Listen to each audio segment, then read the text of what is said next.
Selamat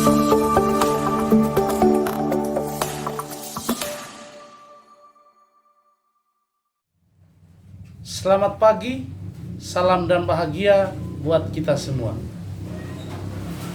Yang terhormat, para penguji UKIN, pendidikan profesi guru dalam jabatan Sekolah Tinggi Katolik Santo Yakobus Merauke. Perkenalkan, nama saya John Kasmir Bataseda, guru pendidikan agama Katolik pada SMP Negeri Alok, Maumere, yang sekaligus pada saat ini merupakan mahasiswa pendidikan profesi guru dalam jabatan LPTK Sekolah Tinggi Katolik Santo Yakobus Merauke. Pada hari ini, Senin 4 Desember 2023, saya akan melaksanakan praktek pembelajaran pada kelas 8 semester ganjil di SMP Negeri Alok, Maumere dengan materi panggilan para murid Yesus. Berikut ini adalah video pembelajaran saya. Selamat menyaksikan.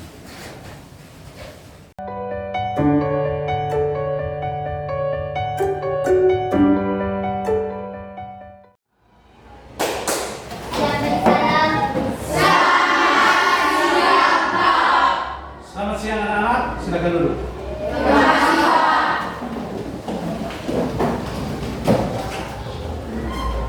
Apa kabar hari ini? Baik. Bagus. Hari ini kamu keadaan sehat selalu. Kita memulai pembelajaran hari ini, kita buka dengan doa. Nona buka dulu.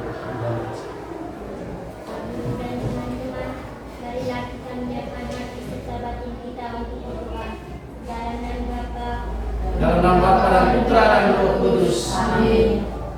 Allah Bapa yang Maha Kasih, betapa berat tugas pekerjaan yang Engkau berikan kepada kita untuk menyampaikan kabar sukacita tentang karya keselamatan. Kuatkanlah kami agar kami juga mampu melaksanakan tugas kami sehari-hari yang telah dipercayakan kepada kami. Demi Kristus Tuhan dan pengendara kami, kini dan sepanjang segala masa. Amin. Dalam nama Bapa dan Putra dan Roh Kudus. Amin. Terima kasih kepada Nadine yang sudah menghantar kita ke dalam doa. Baik, sebelum kita mulai pembelajaran, Bapak akan mengecek kehadiran kalian pada hari ini.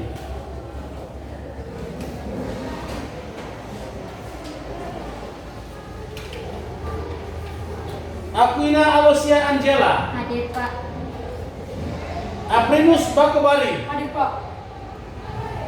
Elizabeth Jane Arianti Kaju, Hadir Pak. Elizabeth Jane Natalin. Hadir Pak. Bagus, kalian semua pada hari ini hadir. Tepuk tangan untuk kehadiran kita pada hari ini. Oke. Yang berikut, kita kembali melihat kesepakatan kelas kita sebelum kita mulai pelajaran hari ini. Pak minta kepada Jane di belakang untuk membaca kesepakatan kelas kita pada hari ini. Silakan. Kesepakatan kelas. 1. Memberi salam kepada guru. 2. Mengawali dan mengakhiri pelajaran dengan doa. 3. Mengikuti seluruh proses pembelajaran dengan aktif. 4. Meninggalkan kelas seizin guru. 5. Memakai seragam sesuai ketentuan. 6. Bertutur kata sopan santun dalam menyampaikan pendapat. 7. Menjaga dan merawat seluruh barang milik pribadi atau sekolah. 8. Menjaga kebersihan kelas dan lingkungan sekolah. 9. Menghargai dan menghormati antara satu dengan yang lain. 10. Menjalin hubungan baik antar sesama teman. Oke, terima kasih Pak Zee. Ada yang masih mau menambahkan kesepakatan kelas kita untuk hari ini? Pas, Pak. Oke, pas? Pas.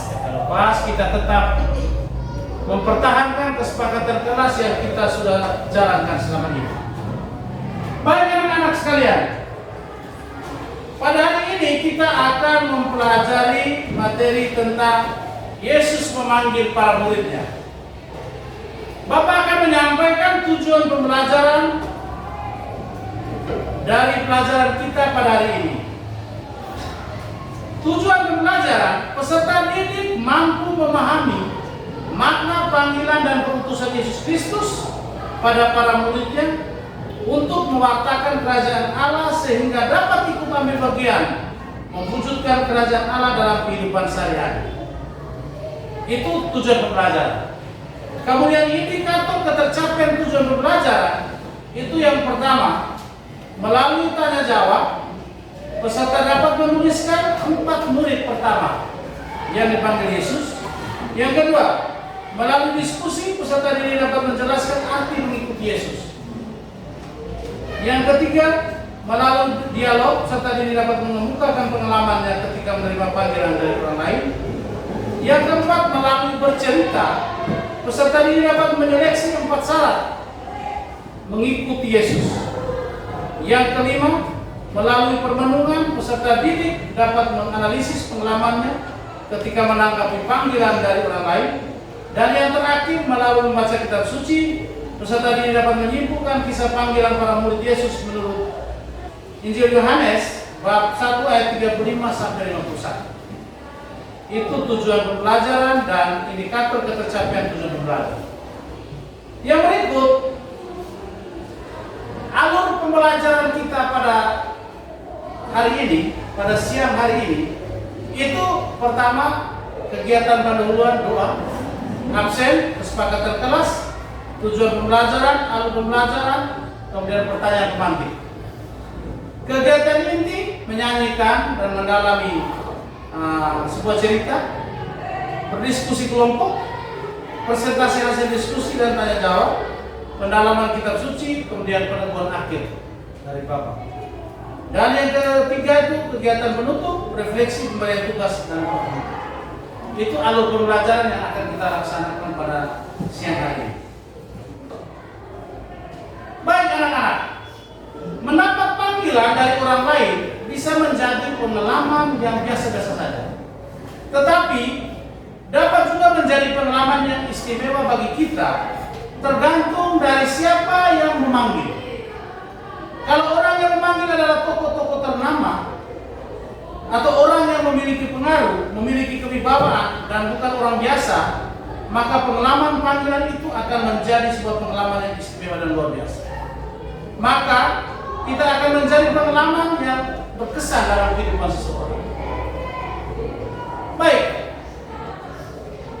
bagaimana perasaan kalian apabila kalian menghadap ke kantor polisi? Nesya coba. Takut dan tidak percaya diri. Baik, perasaan dari Nesya kalau dia tiba-tiba dipanggil oleh Bapak polisi, kantor polisi, dia akan takut dulu. Yang lain masih ada perasaan yang lain? Pasti sama perasaannya seperti Nesya ya. Kita tepuk tangan untuk Nesya yang baik. Yang berikut, apa pula yang Anda pikirkan selama atau ketika Anda berada di kantor polisi menunggu di ruang kantor? Eren? Bertanya dalam hati apa kesalahan yang sudah saya perbuat dan saya harus jujur menjawab semua yang ditanyakan oleh Pak Polisi. Baik. Eren dia bilang bertanya dalam hati, bertanya-tanya ya. Apa kesalahan yang sudah dilakukan? Lalu dalam hati juga dia berkata bahwa dia nanti akan menceritakan secara jujur apabila dia memiliki persoalan atau masalah yang dia alami ketika berada di kantor polisi. Bagus, tepuk tangan tuh Eren. Pertanyaan yang ketiga, apakah ada yang mempunyai pengalaman yang mirip atau setidaknya berkaitan seperti yang ditanyakan oleh Bapak tadi? Oh, Tristan? Ada. Oke, coba kau ceritakan kau punya pengalaman yang mirip seperti yang disampaikan oleh Nesya tadi. Saya pernah dipanggil kantor polisi karena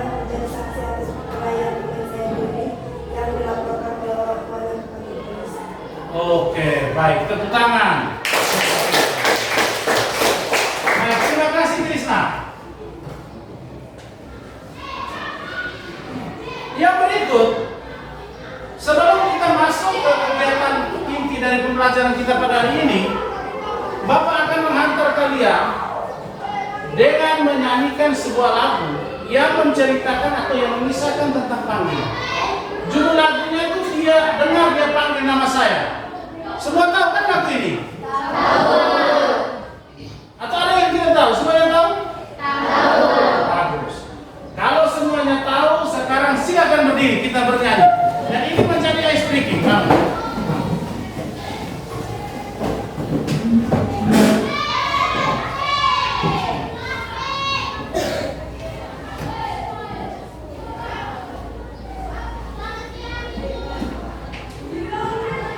Dengan gerakannya kita lihat.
Oke, bagus. Tepuk tangan kita semua.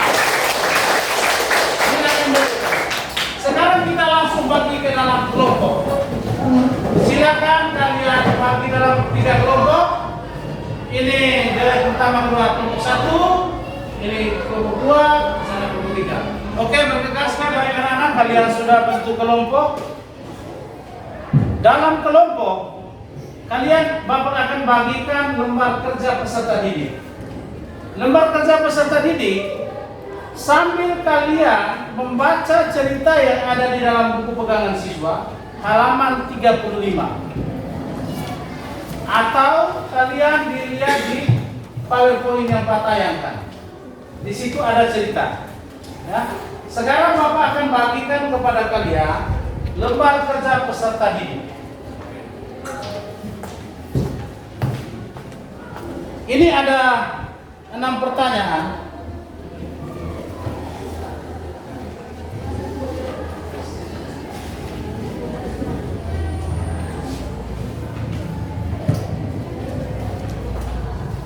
masing-masing kelompok silakan kalian menjawab 6 pertanyaan ini sambil lihat di dalam buku siswa cerita yang mengisahkan tentang panggilan Romo Frans. Mengerti? Mengerti? Oke, baik.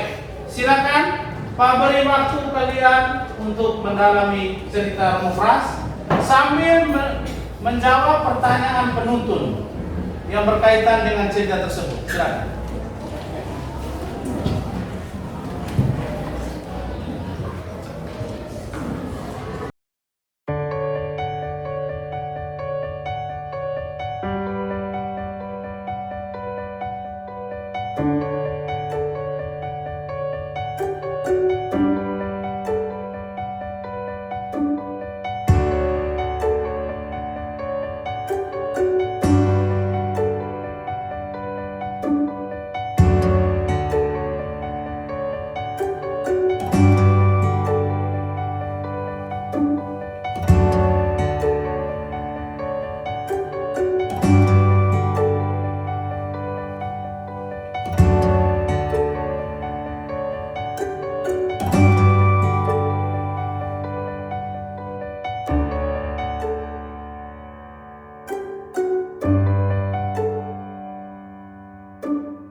Tentang kisah Romo Frans yang barusan kalian baca. Pertanyaan pertama, bagaimana menurut pendapat Anda tentang panggilan Pastor Frans? Lalu melalui apa Pastor Frans merasa terpanggil? Oke, kelompok mana yang bisa menjawab? Oke, kelompok 3 silakan. Saya sangat terkesan dan kagum karena Pastor Frans rela meninggalkan segalanya dan menjadi imam. Kemudian Pastor Frans merasa terpanggil karena bisa mengikuti kegiatan di gereja yang membuat dia tergerak untuk jadi imam. Saya ingin mengikuti apa yang dilakukan Pastor Frans untuk terlibat dalam kegiatan di gereja seperti sekami, sekar, dan kor. Baik, terima kasih kepada kelompok 3. Tepuk tangan untuk kelompok 3. Oke. Pertanyaan kedua, nilai apa yang dapat kalian petik dari kisah Pastor Frans dalam menjalani panggilan sebagai anak sekolah? Oke, kelompok kedua, oke silakan jawab. Rajin, setia, disiplin, jujur, dan tekun. Oke, tepuk tangan. Baik. Pertanyaan ketiga, ceritakanlah sebuah pengalaman yang mungkin kalian alami dalam keseharian itu, pengalaman dipanggil oleh orang lain. Oh baik, tadi silakan. Kemarin saat pulang sekolah, ada teman saya yang bernama Mu'a dan Puan pulang. Dan orang tuanya Mu'a tidak terima dan membawa mereka ke kantor polisi. Saat saya sedang duduk di depan teras, ada seorang mama datang memanggil saya dan menuntut saya di kantor polisi. Saya merasa takut. Baik, luar biasa cerita pengalaman dari Nabi. Kita tepuk tangan sebenarnya. Baik, dari 3 pertanyaan ini berarti kalian sudah pahami tentang kisah panggilan dari Romo Frans, ya. Dan setiap kita itu memiliki panggilan hidup masing-masing. Panggilan yang dialami oleh Romo Frans sebagai seorang pastor, kita sebagai umat Allah juga dipanggil oleh Yesus untuk turut ambil bagian dalam panggilan Yesus untuk menyelamatkan dan memberitakan kerajaan Allah. Untuk itu, untuk mendalami tentang panggilan hidup yang kita jalani, kita masuk ke pendalaman kitab suci. Untuk pendalaman kitab suci, silakan kalian masing-masing kelompok itu lihat di dalam buku siswa halaman 37 yang mengisahkan tentang panggilan Yesus terhadap para murid. Di situ ada beberapa teks kitab suci. Kelompok pertama, Nesia dan kawan-kawan, silakan mendalami teks kitab suci Matius bab 4 ayat 18 sampai 22. Kelompok yang kedua, kelompoknya Trisna, silakan mendalami kitab suci Injil Lukas bab 5 ayat 27 sampai 32. Kelompok ketiga, Injil Lukas bab 9 ayat 57 sampai 62. Silakan kalian membaca teks itu, kemudian melihat dengan pertanyaan penuntun di dalam lembar kerja peserta didik yang sudah ada dan Pak bagi kepada kalian tadi. Oke, silakan. Silakan.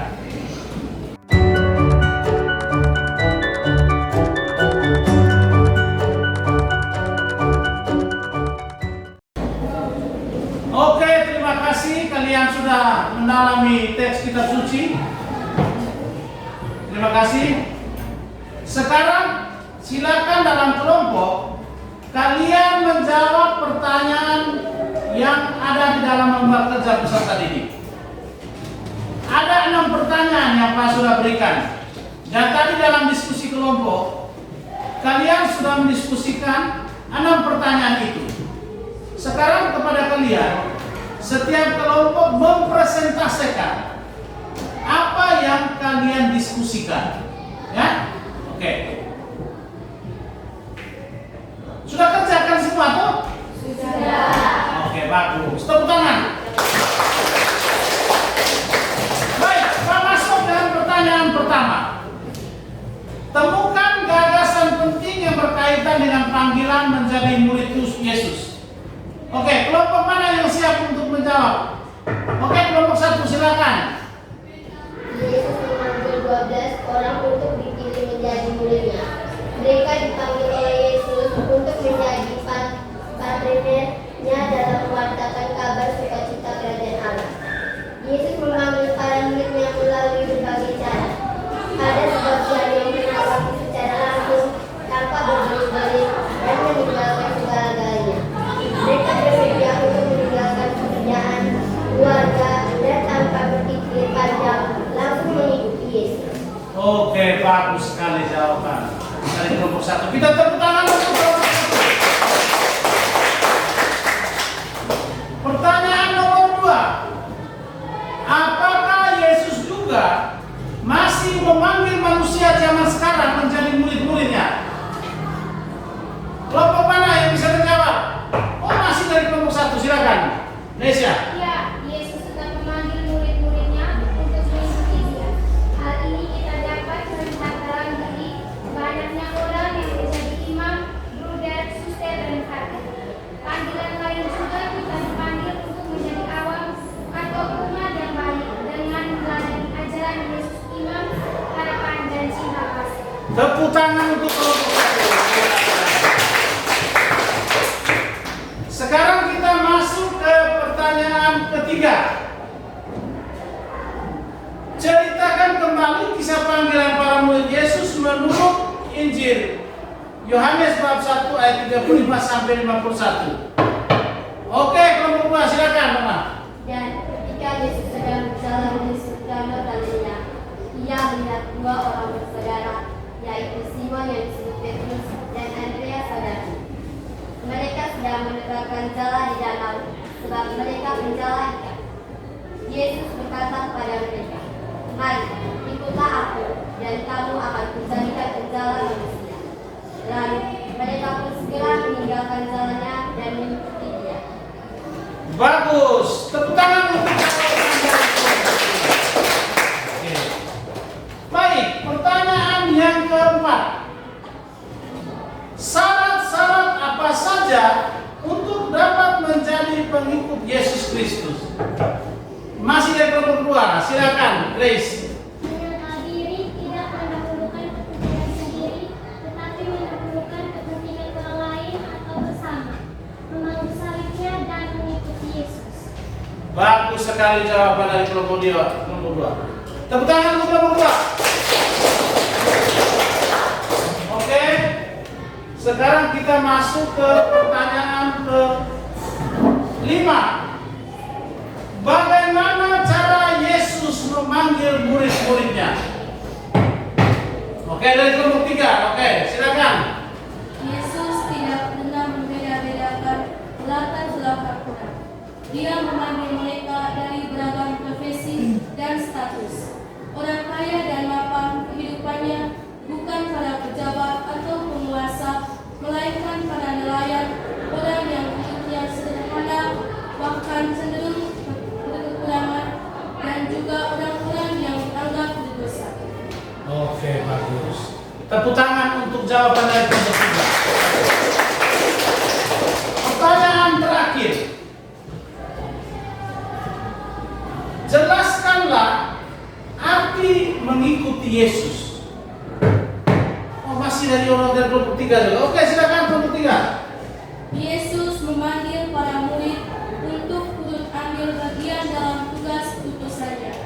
Oleh karena itu, sikap yang dituntut adalah datang kepada Yesus, melihat dengan akal budinya, memahami siapa Yesus dan apa maksud panggilannya. Murid-muridnya perlu tinggal bersama-sama dengan Yesus supaya mereka dapat menjalin hubungan pribadi secara lebih mendalam dengan Yesus. Bagus sekali. Tepuk tangan untuk baik anak-anak, kalian sudah diskusi dengan baik 6 pertanyaan yang ada di dalam lembar kerja peserta didik yang Bapak kita. Sekarang Pak akan membuat kesimpulan dan penegasan akhir tentang pembelajaran kita pada hari ini. Yesus memanggil para murid.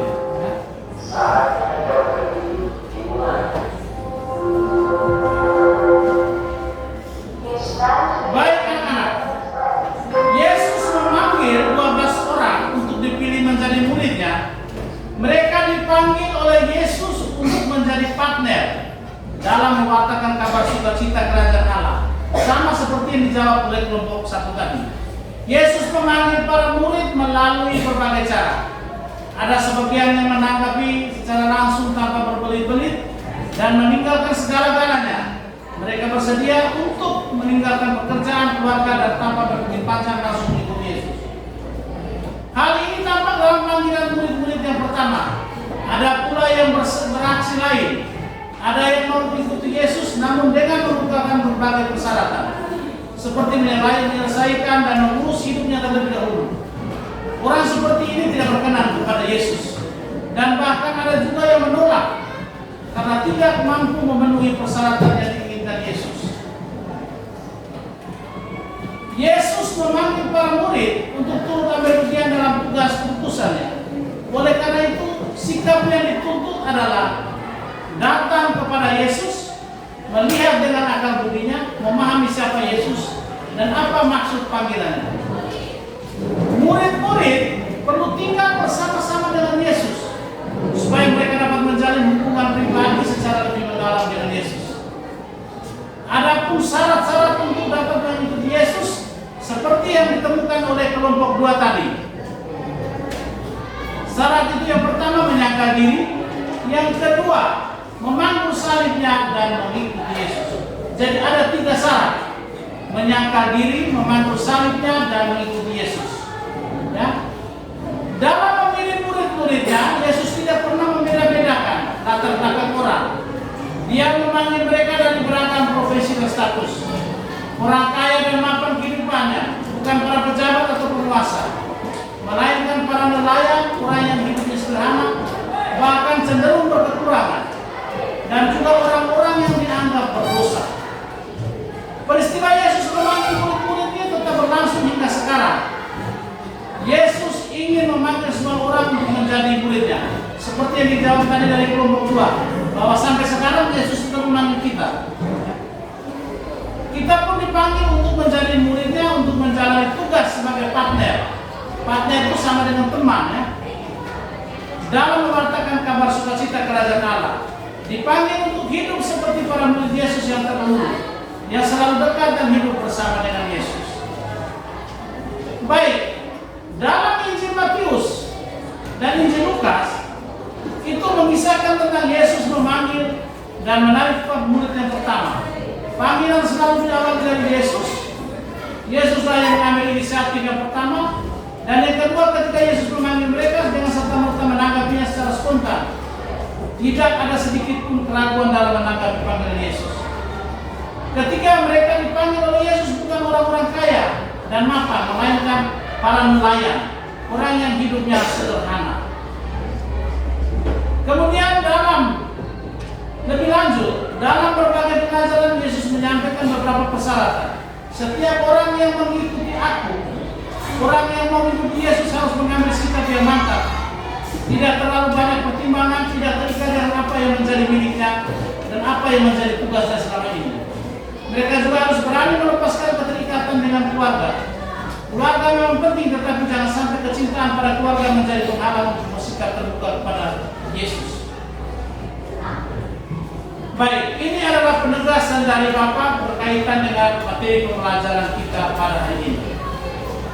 Sekarang kita masuk ke bagian akhir dari pembelajaran kita, yaitu refleksi. Anak-anakku sekalian, hari ini kita telah mempelajari tentang panggilan Yesus kepada murid-murid. Seperti para murid Yesus yang pertama, kita pun juga dipanggil menjadi murid. Dalam dan melalui sakramen baptis, kita telah menyatakan kesediaan menerima panggilan itu, yang menjadi pertanyaan untuk kita dalam refleksi pada siang hari ini. Itu yang pertama. Setiap orang mencatat pertanyaan ini dan merefleksikan sebentar. Silakan mencatat. Pertanyaan pertama, apakah kehidupanku sebagai murid Kristus sudah sesuai dengan yang diharapkan Kristus sendiri? Itu pertanyaan pertama.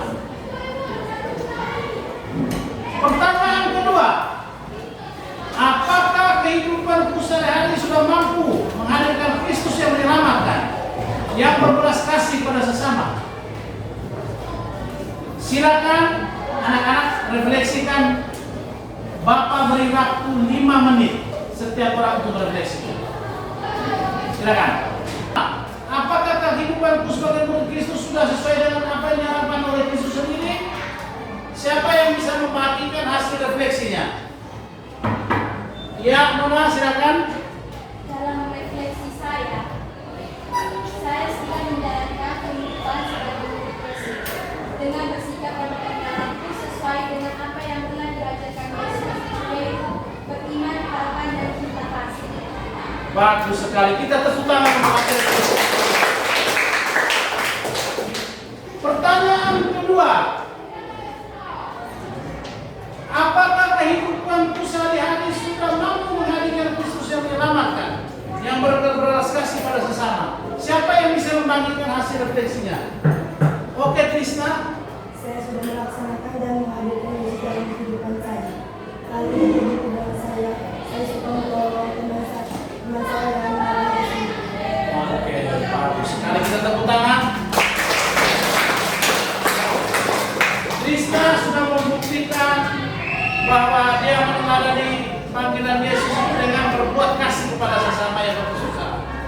Dan tentunya anak-anak sekalian juga memiliki pengalaman yang sama seperti Trisna. Benar tidak? Benar. Baik. Ini adalah refleksi kita tentang materi pembelajaran kita pada siang hari ini. Sekarang Bapak akan memberikan tugas kepada kalian. Silakan setiap kalian mencatat tugas untuk minggu berikut.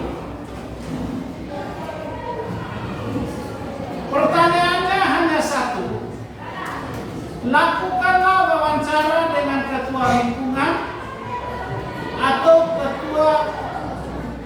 kelompok umat basis ya, atau kelompok basis gereja ini, KUB ya.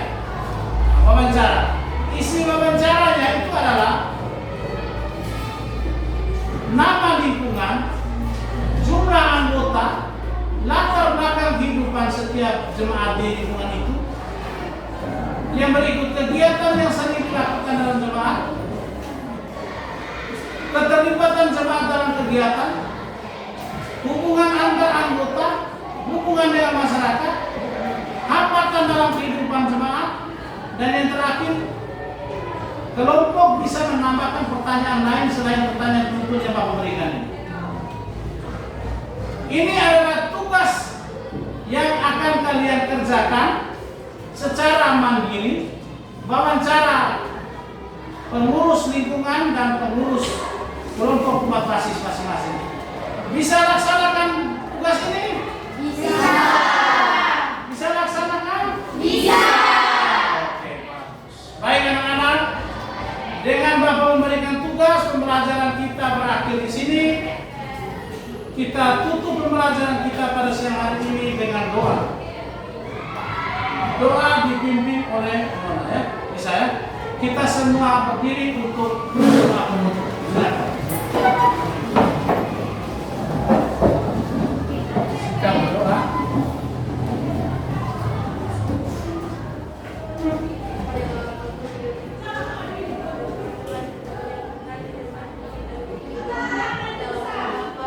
Dalam nama Bapa dan Putra dan Roh Kudus.